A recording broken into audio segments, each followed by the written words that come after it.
Perkenalkan, nama saya Diva Afriana Beta, Stambuk A401191140. Yang pertama, di sini saya akan menjelaskan tentang individu. Individu merupakan satuan organisme dari setiap jenis atau spesies tertentu pada suatu lingkungan. Contohnya seperti seorang manusia, seekor ikan, seekor kerbau, seekor bebek, dan lain sebagainya. Perkenalkan, nama saya Fresia Anggelvin Nenggidala, Stambuk A401191178. Di sini saya mau menjelaskan tentang populasi. Populasi yaitu sekelompok dari individu-individu sejenis yang berbeda di suatu tempat tertentu dan pada waktu tertentu. Ada beberapa contoh populasi, yaitu seperti populasi manusia dan populasi burung. Ada juga beberapa faktor meningkatnya populasi, seperti yang pertama kelahiran, yang kedua migrasi atau perpindahan, yang ketiga penyempitan wilayah. Dan ada juga faktor menurunnya populasi, seperti yang pertama kematian, yang kedua emigrasi atau perpindahan dari tempat asal menuju tempat lain, yang ketiga perluasan wilayah. Ada dua ciri-ciri populasi, yaitu secara biologis dan statistik. Perkenalkan, nama saya Jasa Rizka, Stambuk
Assalamualaikum warahmatullahi wabarakatuh.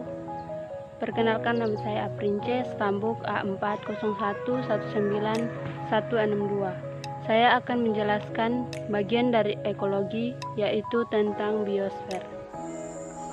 Biosfer secara arti kata terbentuk dari dua kata, yaitu bio yang artinya makhluk hidup dan sfere yang memiliki arti lapisan. Jadi bila digabungkan, biosfer adalah lapisan di mana tempat semua makhluk hidup itu tumbuh, baik itu manusia, flora dan fauna, dan mikroorganisme lainnya. Lapisan biosfer sejajar dengan tiga lapisan atmosfer, yaitu litosfer, hidrosfer, dan antroposfer. Keempat lapisan tersebut saling berkaitan satu sama lainnya. Biosfer sendiri lebih fokus pada kajian mengenai flora atau dunia tumbuhan, fauna atau dunia binatang, baik yang di daratan, air, laut, dan air tawar. Biosfer merupakan lapisan yang sangat tipis dari keseluruhan lapisan bumi, hanya berkisar 9.000 meter saja, dan merupakan sistem kehidupan dan organisasi terkompleks di dunia. Bahkan hanya ada satu-satunya yang seperti biosfer di sistem tata surya.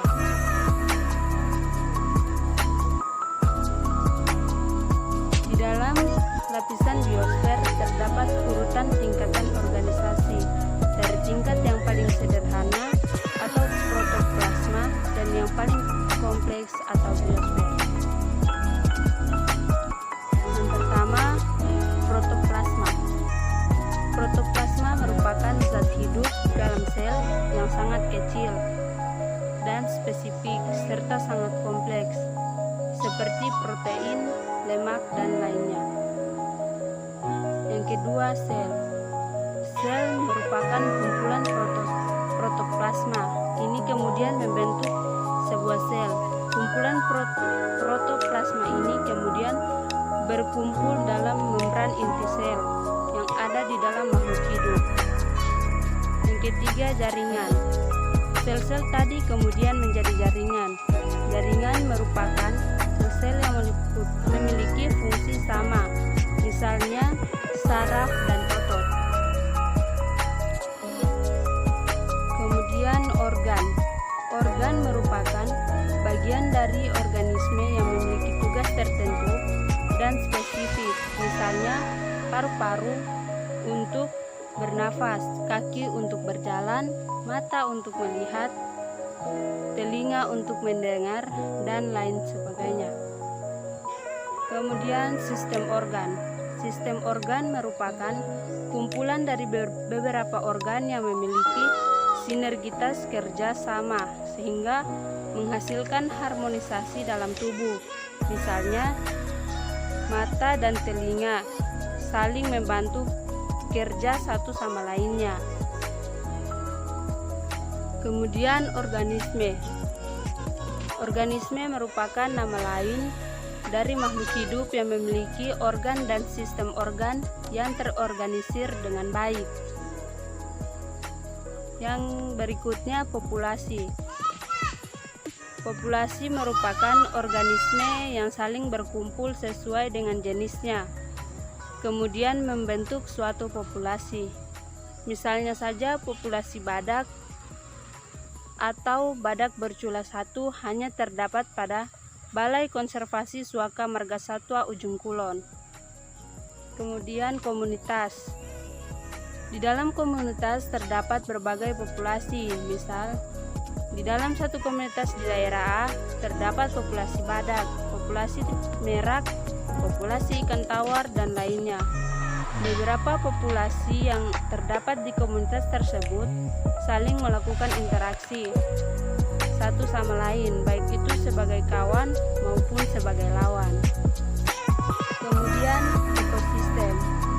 Ekosistem merupakan tatanan kehidupan yang kompleks dari berbagai komunitas, baik itu komunitas hewan darat, komunitas hewan laut, komunitas tumbuhan, serta makhluk hidup lainnya. Bahkan bukan hanya terdapat makhluk hidup saja, namun juga ada benda mati seperti tanah, air, dan udara yang secara bersama-sama membentuk sinergi harmonis pada tatanan ekologi. Misalnya, ekosistem air tawar di Danau Toba, ekosistem tumbuhan di Gunung Salak, dan lainnya.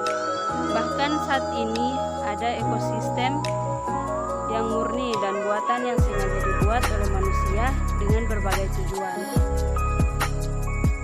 Yang terakhir yaitu biosfer. Ekosistem tersebut kemudian akan menjadi lapisan di mana makhluk hidup itu berada, atau sebagai habitat yang disebut dengan lapisan kehidupan atau biosfer. Karakteristik biosfer.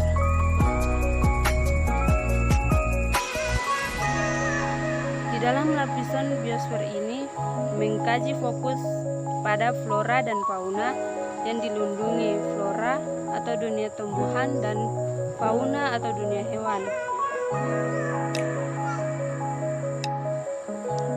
Yang pertama, fauna di padang rumput. Padang rumput yang memiliki ketersediaan air yang cukup merupakan habitat bagi banyak fauna, terutama binatang herbivora yang mudah mendapatkan makanan berupa rumput segar. Namun, karena banyaknya binatang herbivora ini seperti kuda, banteng, sapi, gajah, dan lainnya, menyebabkan banyak juga terdapat binatang karnivora atau binatang pemakan daging seperti singa, macan, bison, dan cheetah yang memaksa binatang herbivora.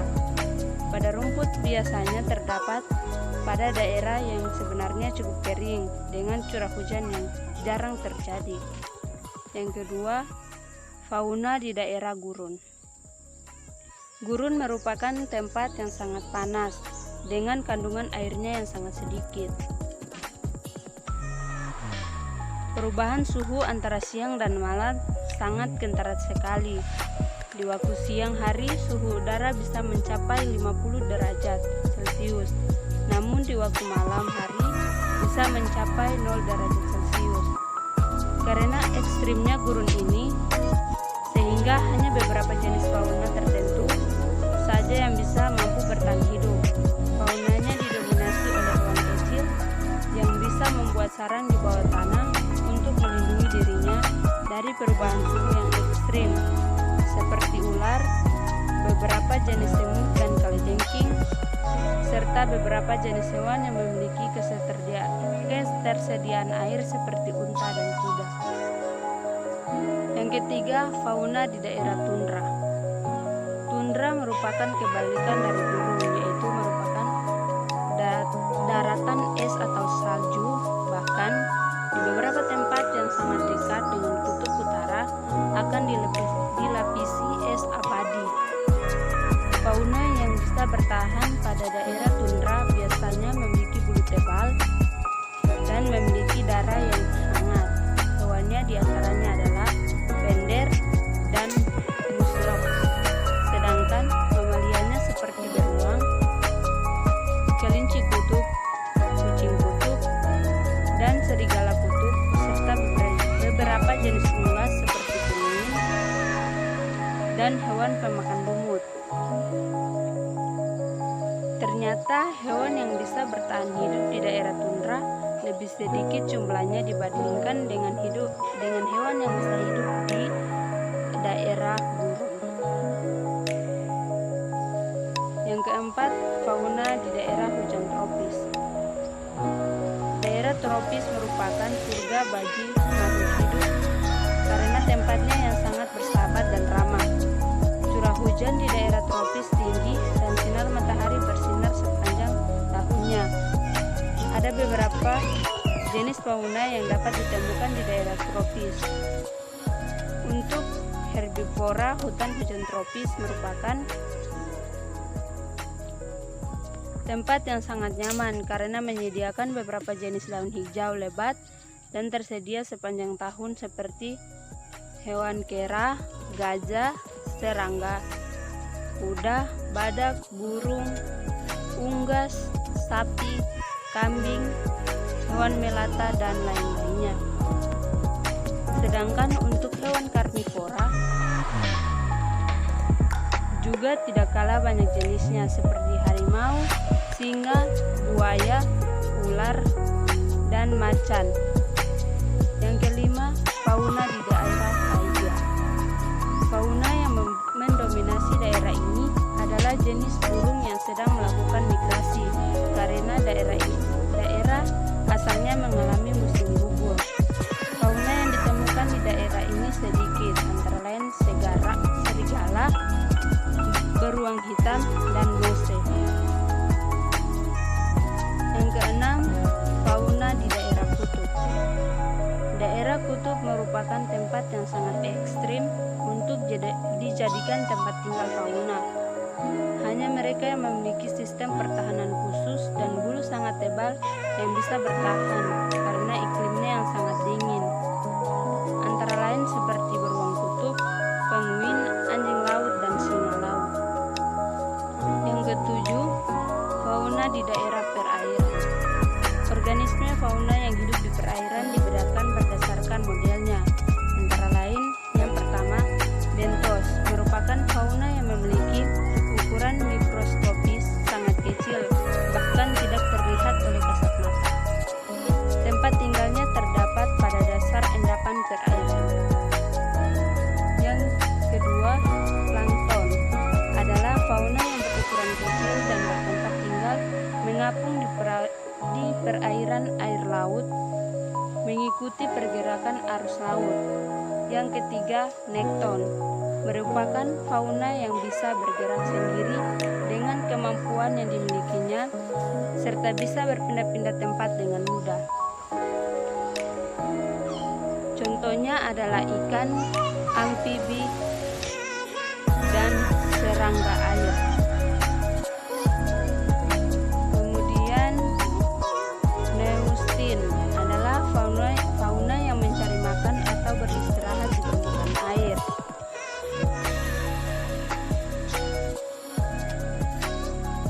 Lapisan biosfer juga dihuni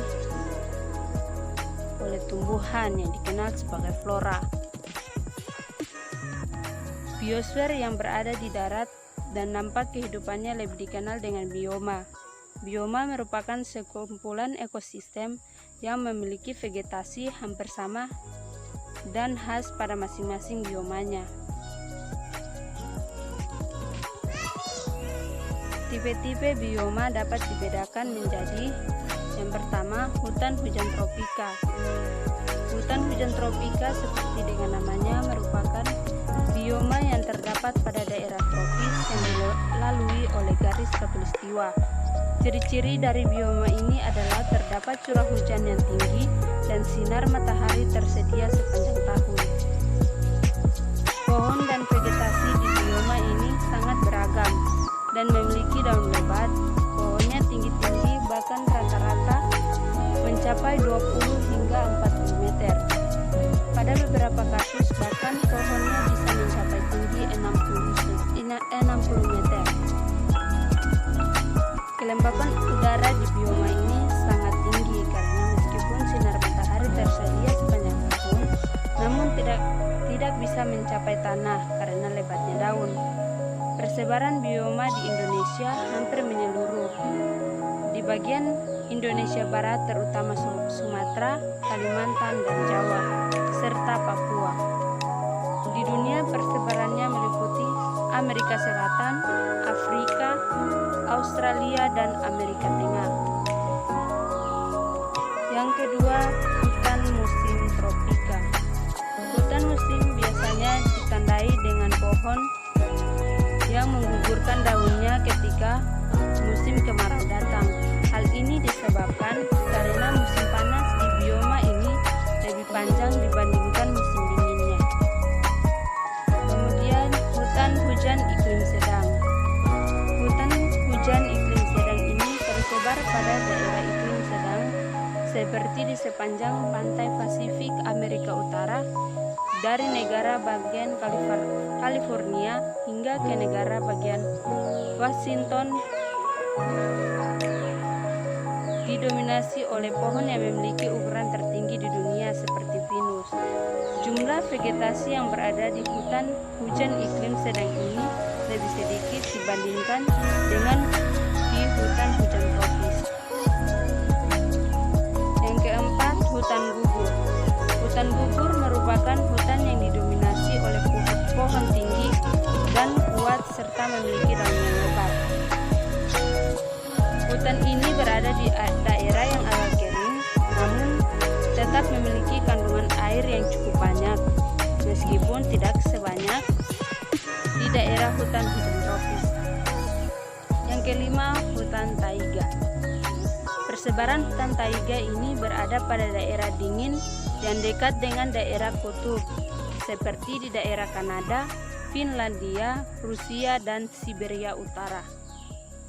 Vegetasi hutan taiga berupa pohon yang menjulang tinggi dengan daun menyerupai jarum supaya tidak memerlukan penguapan yang besar seperti pohon pinus, alder, sparge, dan birch. Kemudian stepa. Stepa merupakan nama lain dari padang rumput. Di dalam stepa hanya terdapat padang rumput saja dan tidak terdapat pohon lainnya. Hal ini dikarenakan di daerah tersebut udaranya sangat kering dan cadangan airnya sangat sedikit sehingga hanya rumput saja yang bisa tumbuh. Kemudian sabana. Sabana merupakan padang rumput yang terdapat di beberapa pohon dan biasanya letaknya bergerombol. Pohon ini akan tumbuh pada lokasi yang memiliki cadangan air yang cukup banyak. Jadi jika kita berada di sabana, jika untuk mencari air, cobalah untuk mencari pada gerombolan air pohon kerdil. Persebarannya meliputi Australia, Amerika, Asia, dan Afrika. Di Indonesia sendiri terdapat pada daerah Nusa Tenggara Timur dan Barat. Sumatera terdapat di daerah kutub yang dingin. Tumbuhan yang dapat tumbuh di bioma tundra ini hanyalah lumut. Lumut ini bahkan juga bisa tertutupi es. Namun jika esnya mencair, lumut akan tetap bisa tumbuh kembali. Kemudian gurun. Bioma ini disinyalir menjadi tempat yang paling susah untuk menjadi tempat tinggal karena tanahnya berpasir sehingga tidak bisa menyerap air. Perbedaan suhu yang sangat ekstrim pada siang dan malam membuat anomali ini sebagai pemicu utama tidak bisanya tumbuhan hidup. Pada saat malam hari suhu udara sangat dingin, bisa mencapai 0 derajat Celcius, sedangkan pada saat siang hari sangatlah panas, bahkan mencapai 50 derajat Celcius. Yang selanjutnya terumbu karang. Mungkin banyak yang tidak tahu bahwa terumbu karang merupakan salah satu jenis tumbuhan. Memang banyak yang menganggap bahwa terumbu karang adalah batu yang berada di dalam laut, padahal terumbu karang adalah gunung kalsium yang berada di dasar laut. Di Indonesia sendiri memiliki jenis terumbu karang terbesar dan terlengkap di dunia. Setidaknya jumlah terumbu karang di Indonesia mencapai 85.707 km luasnya di lautan. Yang terakhir, padang laut.